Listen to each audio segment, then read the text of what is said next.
In this video, we will find the derivative of e to the power x log x with respect to x.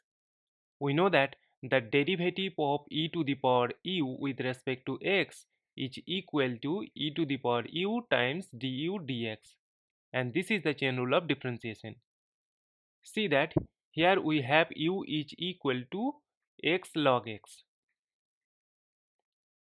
Therefore, this derivative will be equal to e to the power u, which is x log x, times the derivative of x log x with respect to x. Now write this function as it is, e power x log x, and the derivative of x log x will be computed using the product rule of differentiation. To do this, at first write the x as it is and take the derivative of log x with respect to x. Plus, we need to write log x as it is and take the derivative of x with respect to x.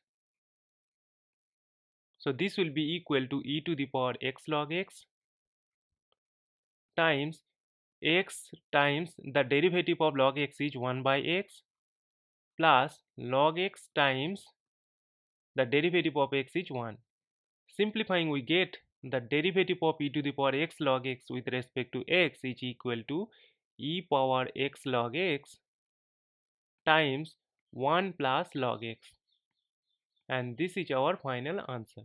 Thank you for watching. Please like, share and comment on the video. Also do subscribe the channel.